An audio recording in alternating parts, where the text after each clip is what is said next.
Ed here with the Digital Digest, and today I wanted to share a comparison between the Lenovo Tab P12 Pro on the left and the Samsung Galaxy Tab S8 Plus on the right. Now, these are two of the best tablets money can buy here in 2022.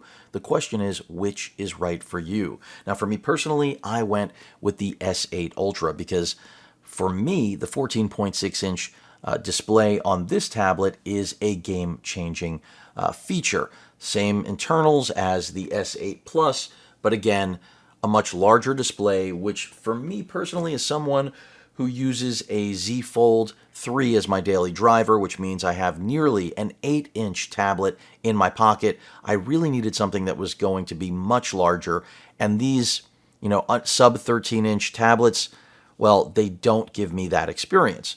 Granted, the S7 Plus, the Tab S7 Plus was the best tablet of its kind ever made, just like the S6 before it, but now we have larger options. With that out of the way, back to these two. I'll get to pricing and specs, but let's take a look and a listen to their video performance right now. And by the way, brightness is at as low as it can be set. That didn't start. My luck. Pause this one to catch up here for a second.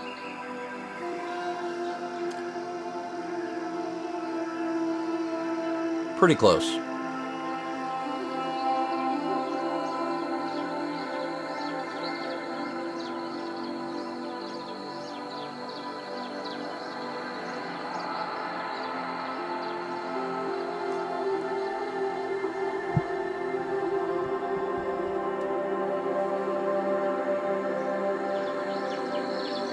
So, I'm going to pause them both right there, and my initial impressions, and which are now complete, really are that they are so close. You've got a 12.6-inch OLED display on the left with the Lenovo, 12.4-inch Super AMOLED on the right with the Samsung. But keep in mind the Samsung has a little bit more resolution than the Lenovo, and it's, as I just mentioned, smaller.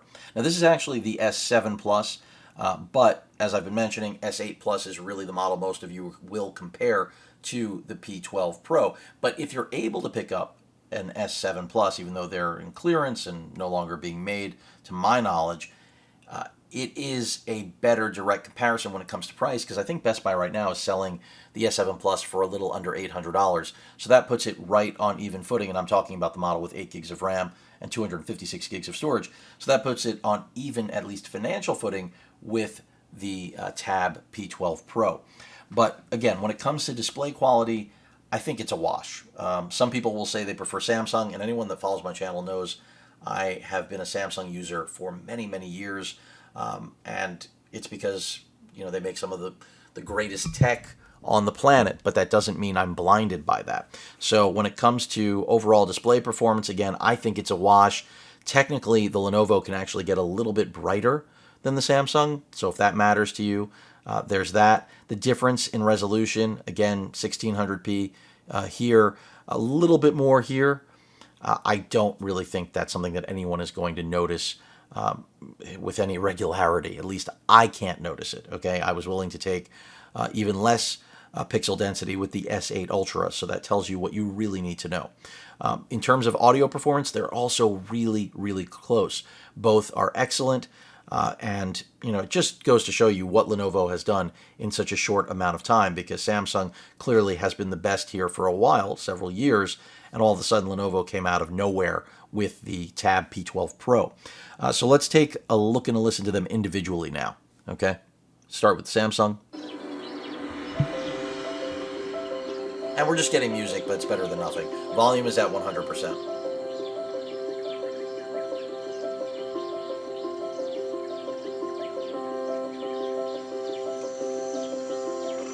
And now let's jump over to the Lenovo.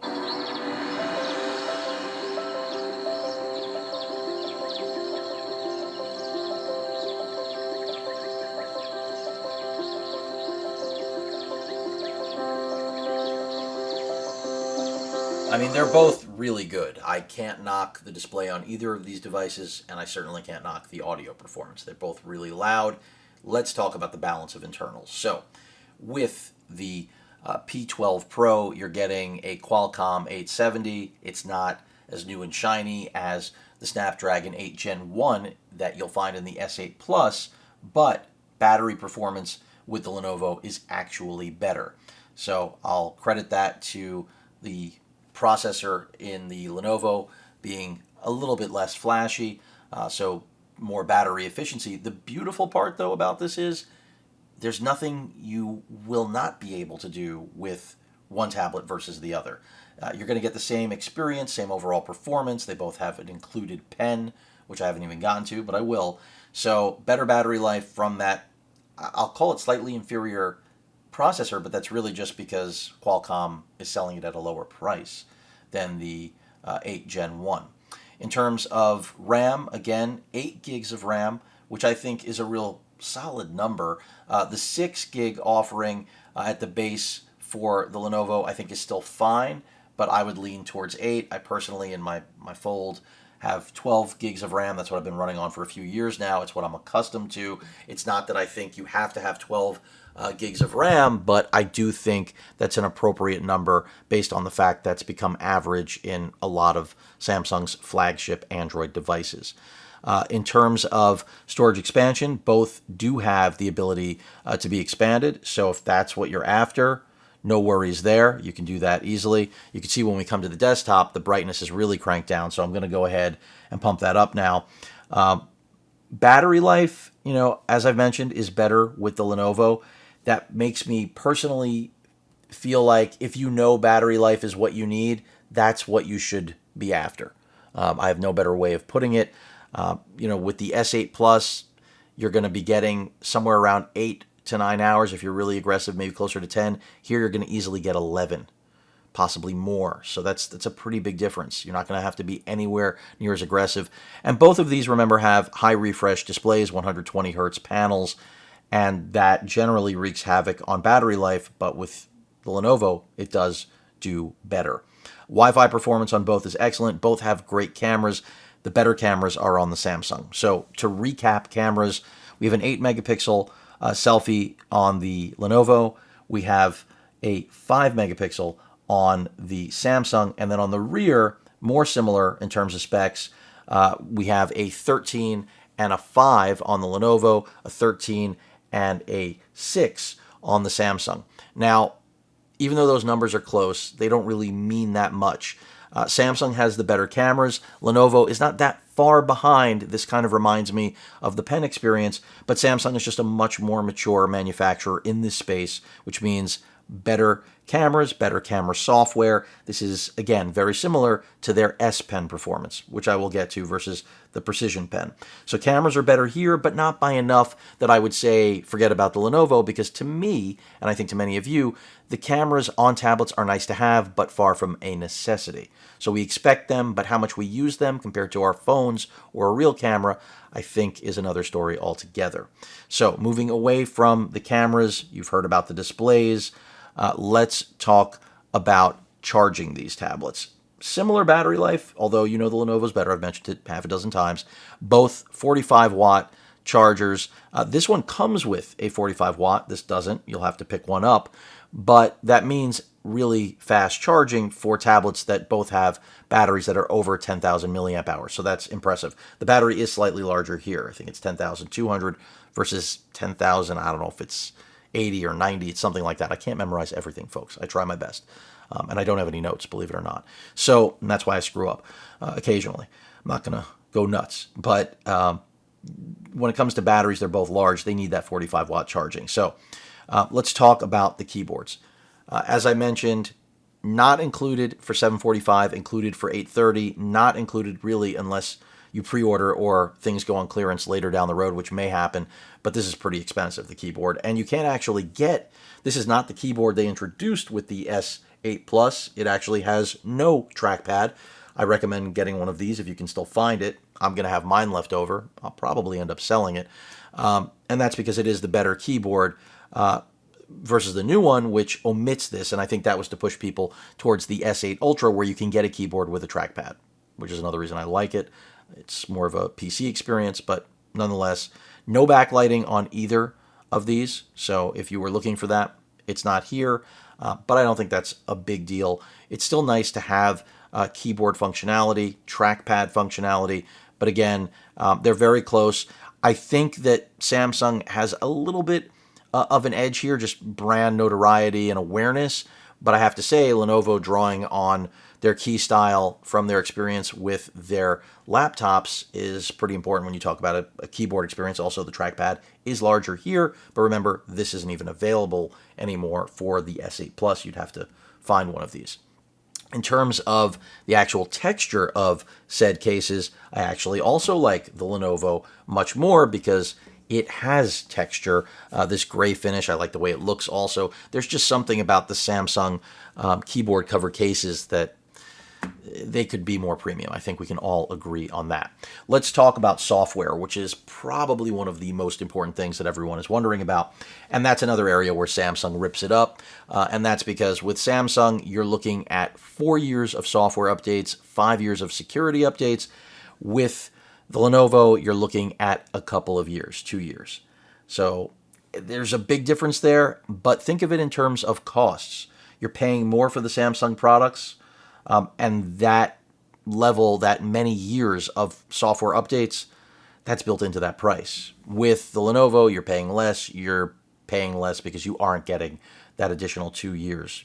Now, if Lenovo thinks to address that and change it, I think that will be smart, because that is a defining characteristic. But as this continues to go on sale, that may not matter. I mean, when I bring up software updates, and a lot of us like to talk about it, the majority of consumers do not. I'm not saying that's a good thing. It's just reality.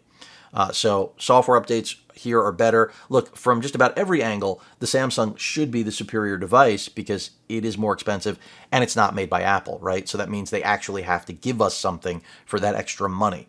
And Samsung has done that well. Granted, they've gotten more gougy over the years. They really don't have much competition except for Apple, and vice versa. It's pretty much the same.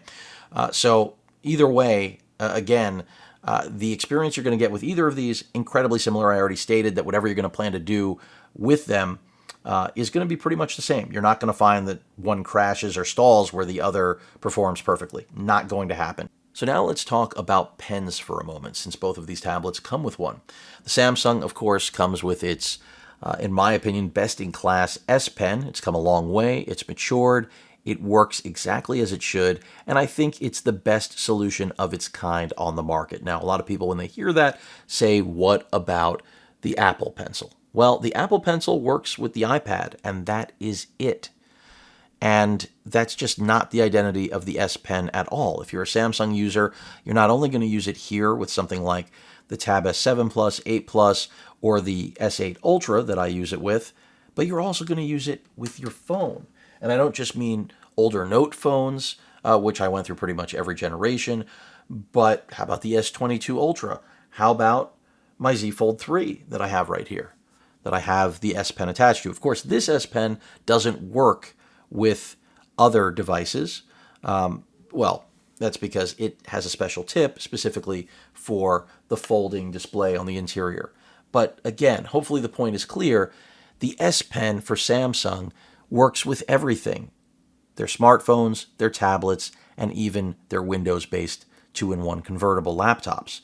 So they really have banked on us continuing to use a stylus, and quite frankly, they've been right. People still need traditional input, even on digital platforms or mediums.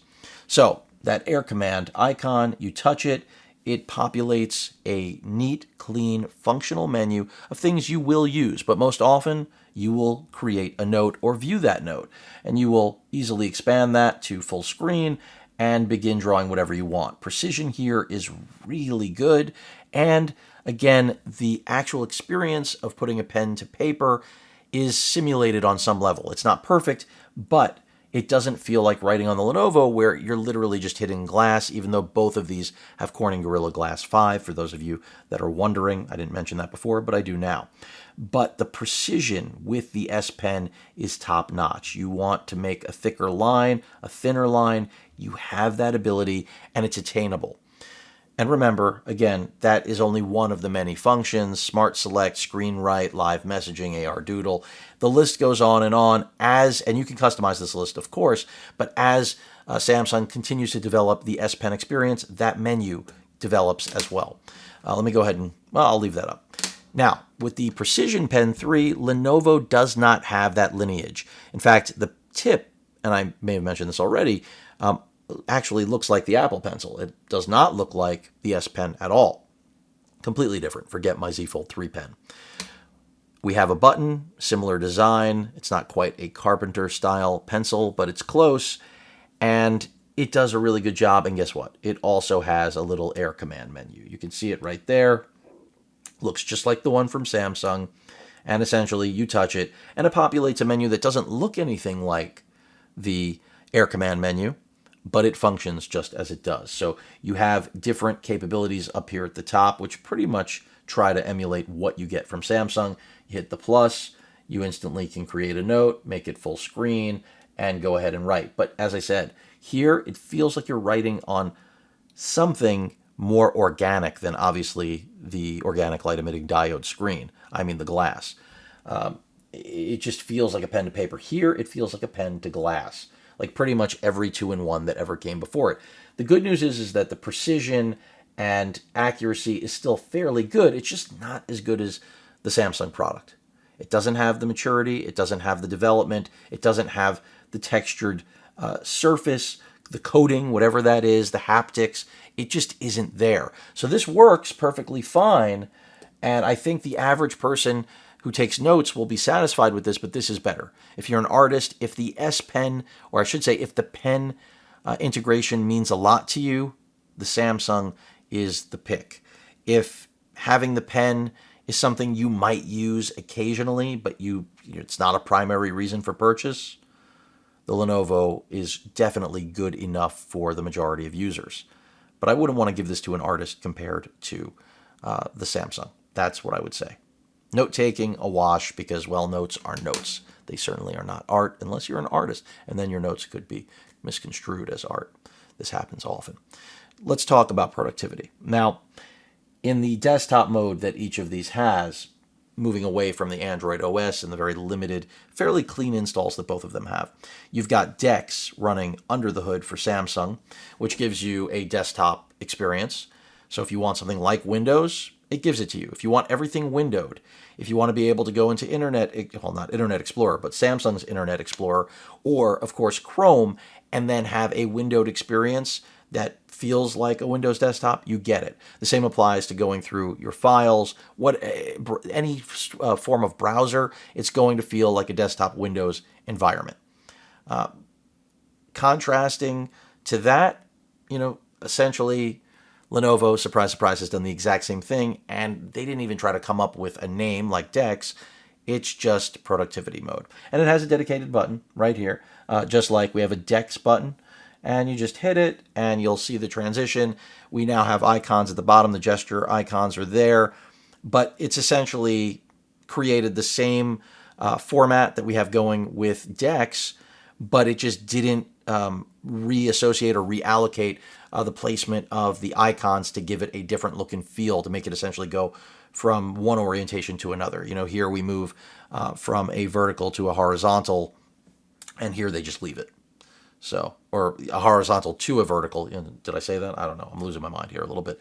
So that's one of the big things to be aware of, but it works exactly the same. So if you open an internet browser over here, everything is going to be windowed. I mean, that's the premise.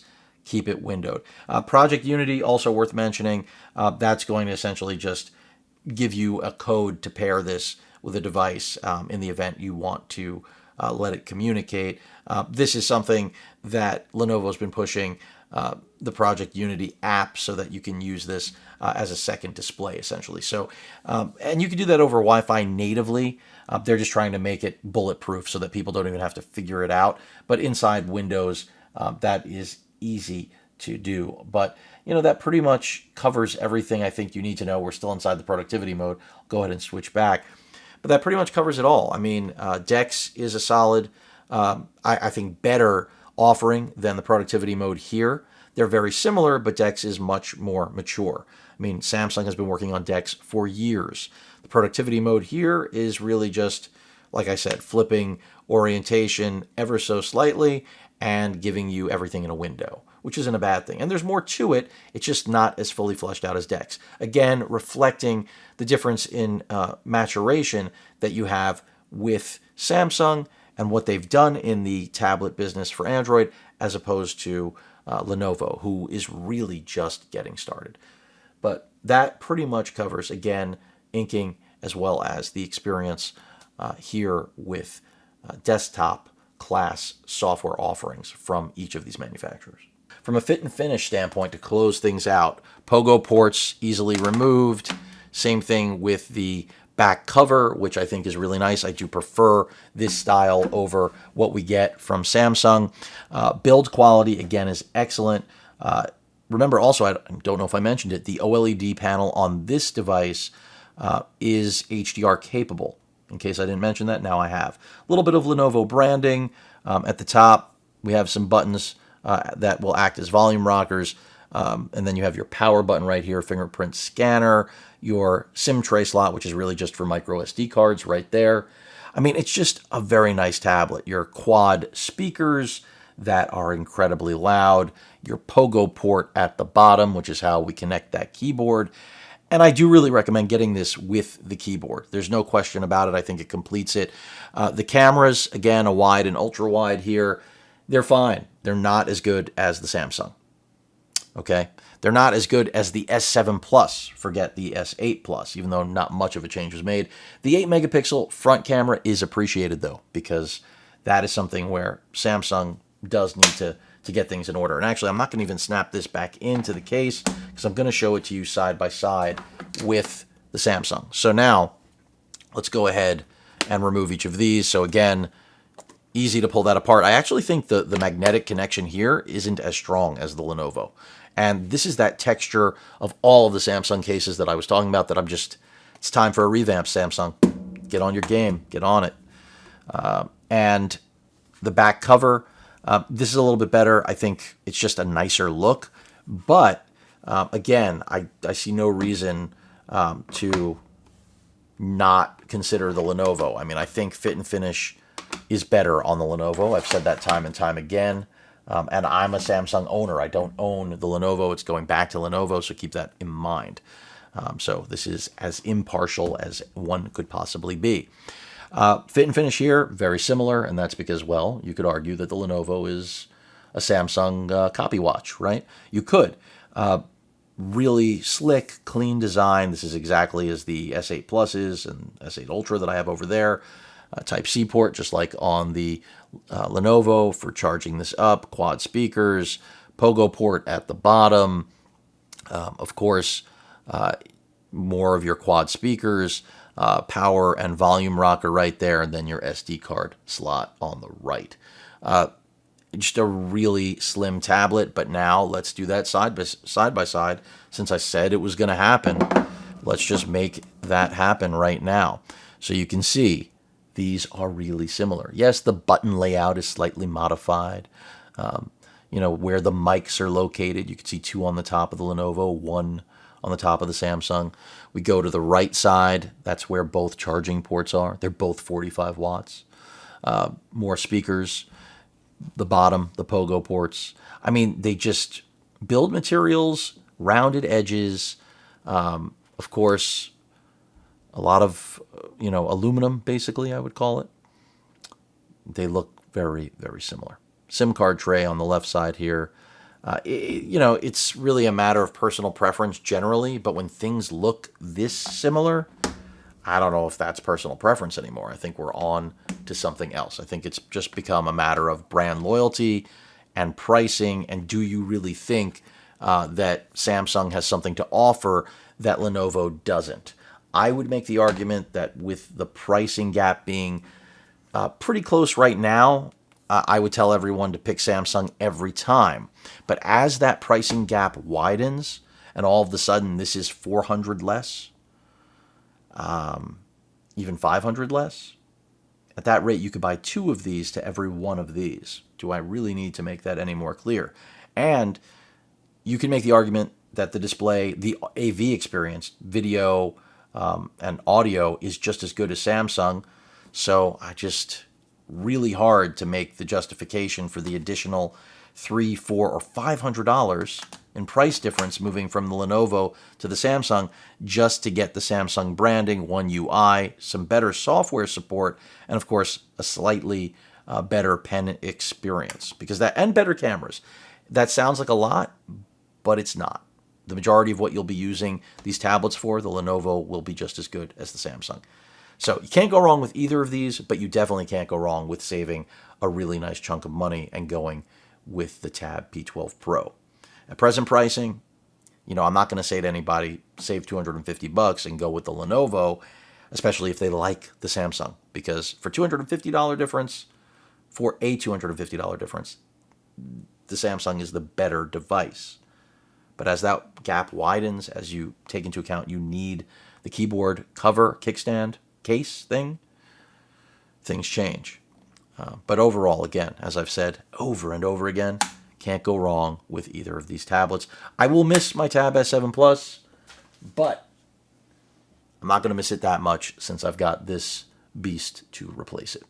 Any questions or comments, please feel free to post them. Hit that like button, and as usual, please feel free to subscribe, and please stay safe. Later.